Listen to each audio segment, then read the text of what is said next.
Perkenalkan, saya Cindy Andini Putri. Saya Muhammad Sultoni Denis Rahab Raja. Nama saya Izaski Arifin. Nama saya Rahma Khairunisa. Nama saya Selina Juwita Putri. Saya Faston Borajid. Di sini saya akan menjelaskan tentang pengertian merek.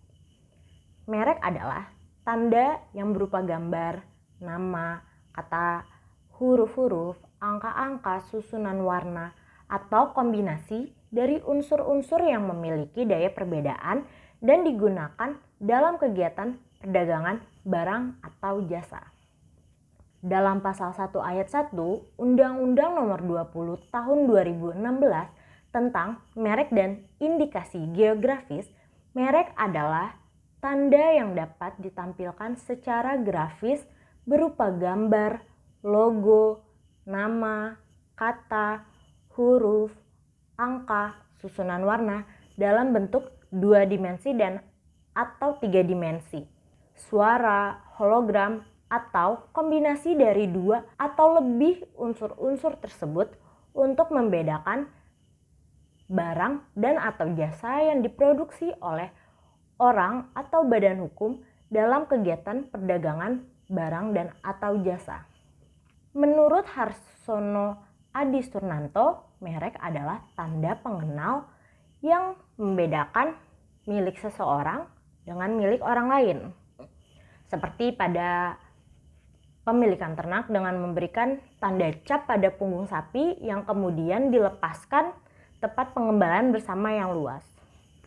Merek dagang adalah merek yang digunakan pada barang yang diperdagangkan oleh seseorang atau beberapa orang secara bersama-sama atau badan hukum untuk membedakan barang-barang sejenis lainnya. Merek jasa adalah merek yang digunakan pada jasa yang diperdagangkan oleh seseorang atau beberapa orang secara bersama-sama atau badan hukum untuk membedakan dengan jasa-jasa sejenis lainnya. Hak atas merek adalah hak eksklusif yang diberikan oleh negara kepada pemilik yang terdaftar dalam daftar umum merek untuk jangka waktu tertentu dengan menggunakan sendiri merek tersebut atau memberikannya pada pihak lain untuk menggunakannya. Merek kolektif adalah merek yang digunakan pada barang atau jasa dengan karakteristik yang sama mengenai sifat, ciri umum, dan mutu barang atau jasa, serta pengawasannya yang akan diperdagangkan oleh beberapa orang atau badan hukum secara bersama-sama untuk membedakan barang atau jasa sejenis lainnya. Fungsi pembeda yakni membedakan produk satu perusahaan dengan produk perusahaan lain. Yang kedua, fungsi jaminan reputasi yaitu selain sebagai tanda asal-usul produk, juga secara pribadi menghubungkan reputasi produk bermerek tersebut dengan produsennya sekaligus memberi jaminan kualitas akan produk tersebut. Yang ketiga, ada fungsi promosi yaitu merek yang digunakan sebagai sarana memperkenalkan produk baru dan mempertahankan reputasi produk lama yang diperdagangkan sekaligus untuk menguasai pasar. Yang keempat, ada fungsi rangsangan investasi dan pertumbuhan industri, yaitu merek dapat menunjang pertumbuhan industri melalui penanaman modal baik asing maupun dalam negeri dalam menghadapi mekanisme pasar bebas. Saya akan menjelaskan tentang dasar hukum merek yang ada di Indonesia. Yang pertama ada Undang-Undang Nomor 16 Tahun 2001 tentang merek. Yang kedua ada Undang-Undang Nomor 20 Tahun 2016 tentang merek dan indikasi geografis. Yang ketiga ada Peraturan Pemerintah Nomor 22 Tahun 2018 tentang pendaftaran merek internasional berdasarkan Persetujuan Madrid mengenai pendaftaran merek secara internasional. Yang keempat, ada Peraturan Presiden Nomor 92 Tahun 2017 terkait dengan Persetujuan Madrid mengenai pendaftaran merek secara internasional pada tahun 1989. Yang kelima, ada Peraturan Menteri Hukum dan HAM Nomor 67 Tahun 2016 tentang pendaftaran merek. Selanjutnya, saya akan menjelaskan tentang perlindungan merek. Merek telah terdaftar dan dilindungi oleh hukum. Dalam hal ini, dilindungi oleh Undang-Undang Nomor 20 Tahun 2016. Berdasarkan Pasal 35 Ayat 1 Undang-Undang tersebut, perlindungan terhadap merek berlaku selama 10 tahun. Setelah jangka waktu perlindungan merek selesai, masih dapat diperpanjang lagi selama 10 tahun. Undang-Undang Nomor 20 Tahun 2016 tidak membatasi sampai berapa kali pemilik dapat memperpanjang mereknya.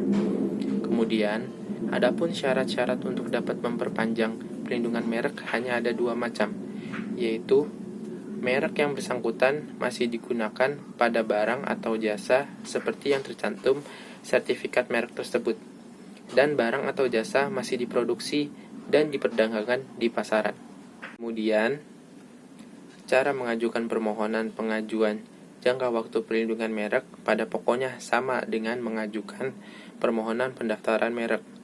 Diajukan secara elektronik dan non-elektronik. Kapan waktunya permohonan perpanjangan diajukan? Pada pasal 35 ayat 3 dan ayat 4 Undang-Undang Nomor 20 Tahun 2016, pemilik merek dapat mengajukan permohonan perpanjangan 6 bulan sebelum jangka waktu perlindungannya berakhir. Selanjutnya, subjek hukum. Subjek hukum memiliki kedudukan dan peranan yang sangat penting di dalam bidang hukum, khususnya hukum keperdataan, karena subjek hukum tersebut yang dapat mempunyai wewenang hukum. Menurut ketentuan hukum, dikenal 2 macam subjek hukum, yaitu manusia dan badan hukum. Orang yang memperoleh hak atas merek disebut pemilik hak atas merek. Namanya terdaftar dalam daftar umum merek yang diumumkan dalam beri resmi merek. Menurut Abdul Qadir Muhammad, pemilik merek terdiri dari orang perseorangan atau one person, beberapa orang secara bersama-sama atau several person jointly, badan hukum atau legal entity. Selanjutnya, barang adalah objek hak milik. Hak juga dapat menjadi objek hak milik, karena itu benda adalah objek hak milik. Dalam arti hukum, yang dimaksud dengan benda ialah segala sesuatu yang menjadi objek hak milik.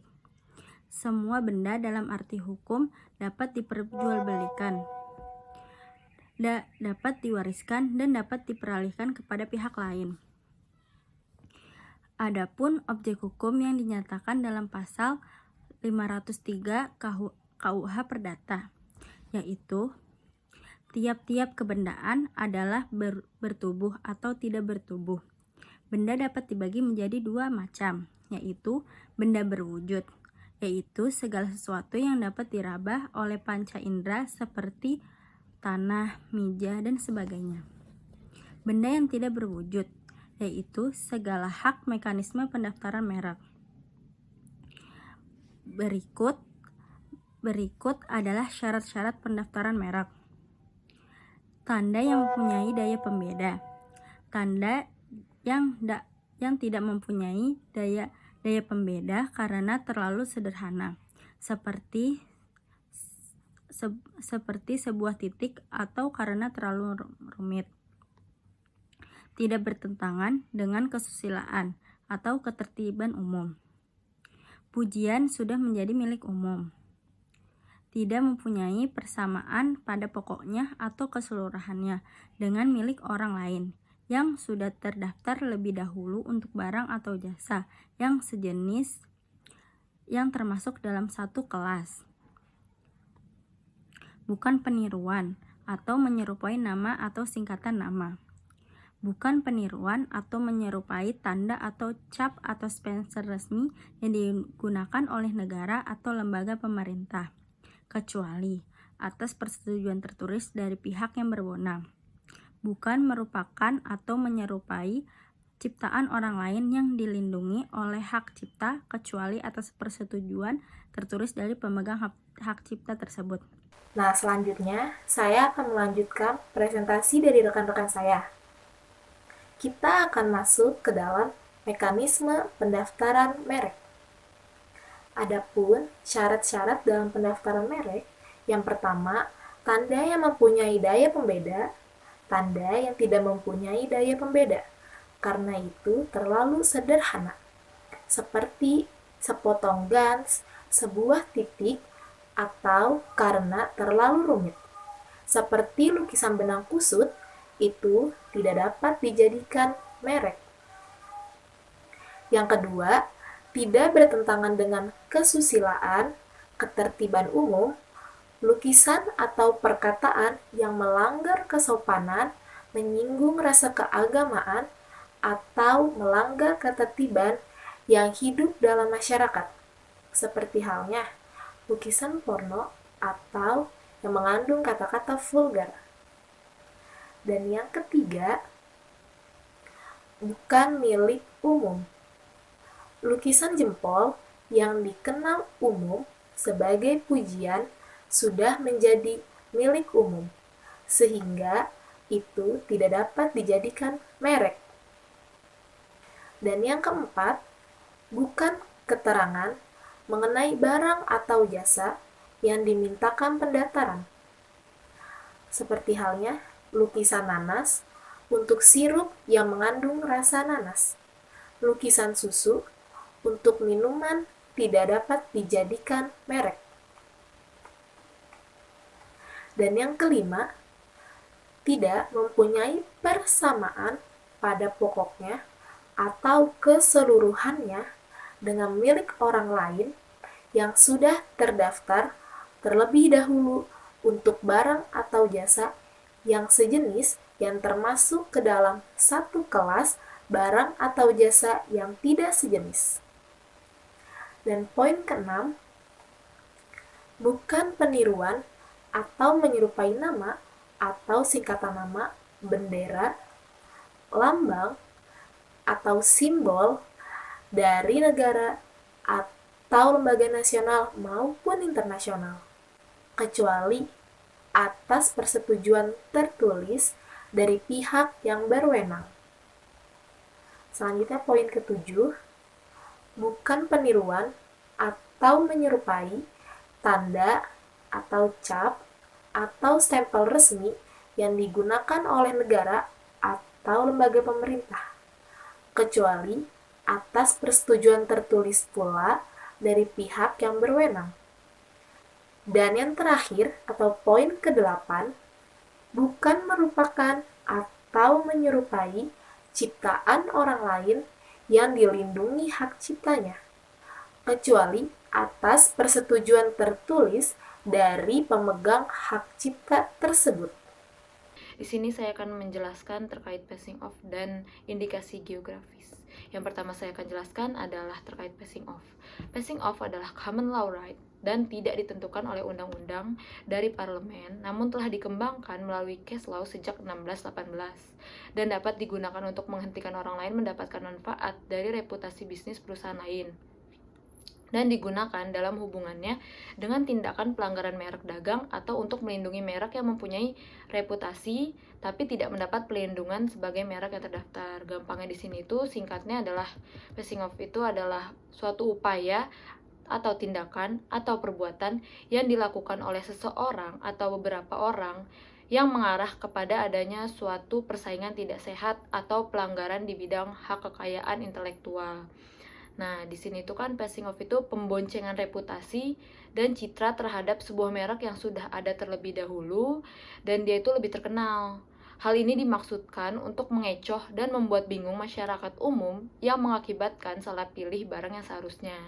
Nah, passing off ini menguntungkan memang bagi para pelaku, tapi tidak untuk pihak yang diboncengi, karena pihak yang diboncengi ini rata-rata mengalami kerugian yang tidak sedikit.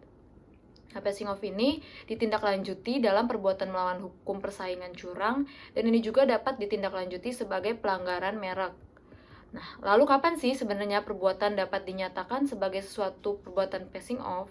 Di sini ada 3 elemen yang harus terpenuhi. Yang pertama itu adanya reputasi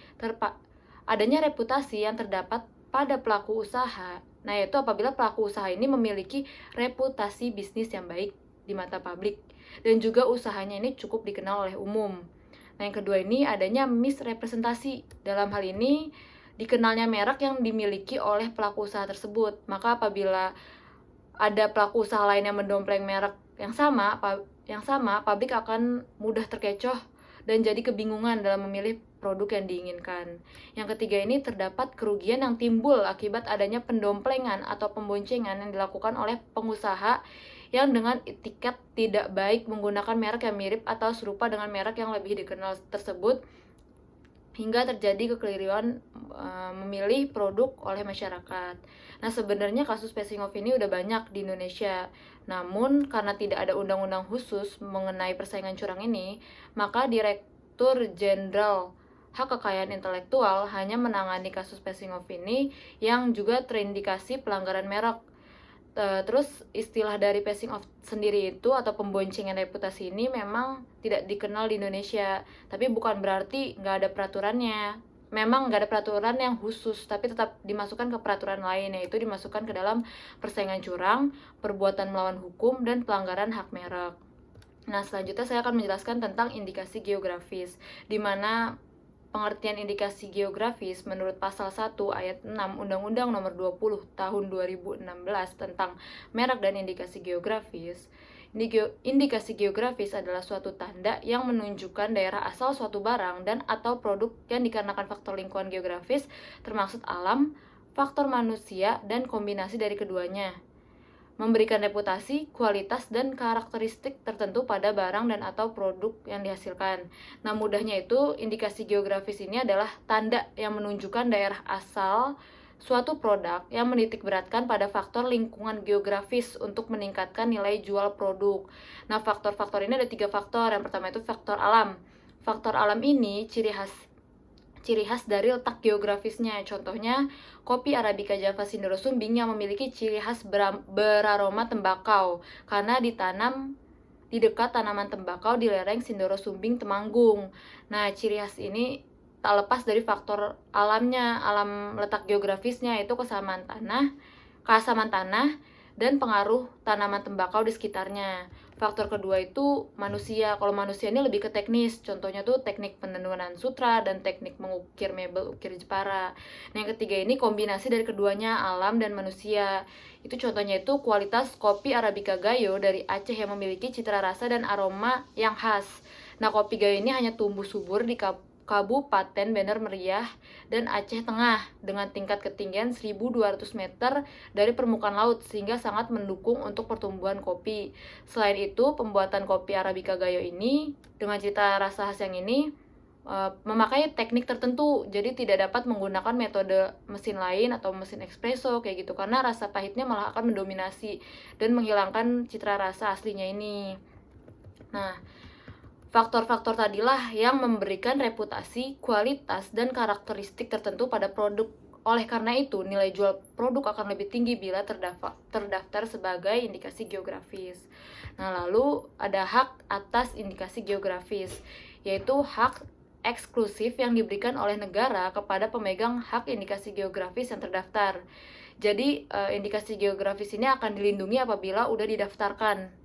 Nah, terus siapa sih yang bisa mengajukan permohonan indikasi geografis? Beda halnya dengan merek nih, merek kan bersifat privat. Nah, kalau indikasi geografis ini tidak bisa didaftarkan oleh perseorangan karena dia mengatasnamakan daerah asal produk.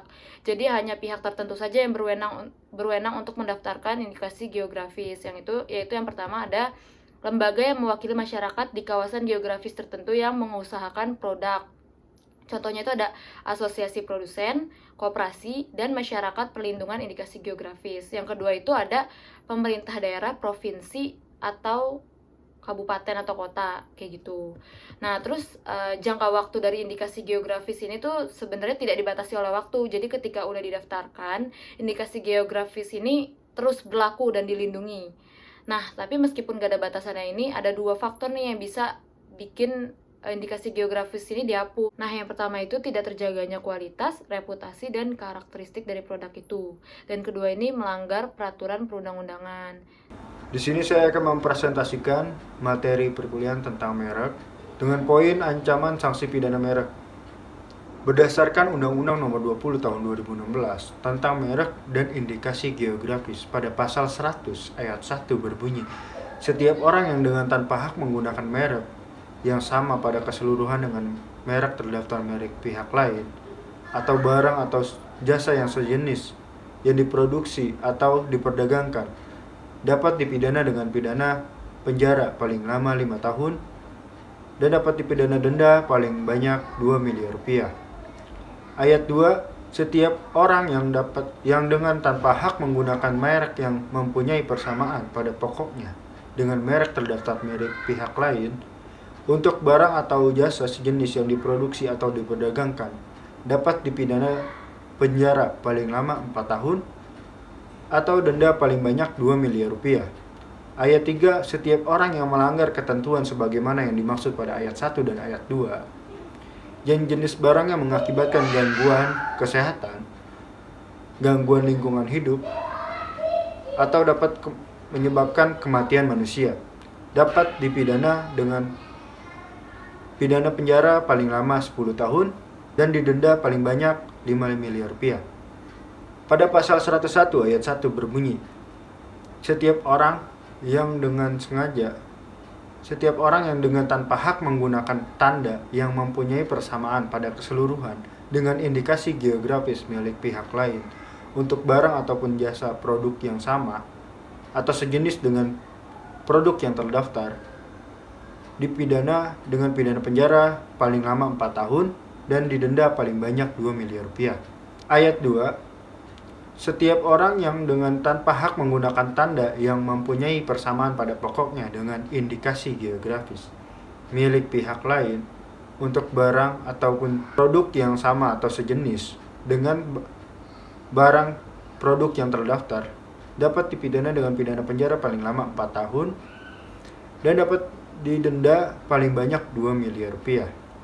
Dan pada pasal 102 Undang-Undang Nomor 20 Tahun 2016 berbunyi setiap orang yang memperdagangkan barang atau jasa atau produk yang diketahui patut diduga mengetahui bahwa barang atau jasa atau produk tersebut merupakan hasil tindak pidana sebagaimana dimaksud dalam pasal 100 dan pasal 101 dipidana dengan pidana kurungan paling lama 1 tahun atau denda paling banyak 200 juta rupiah.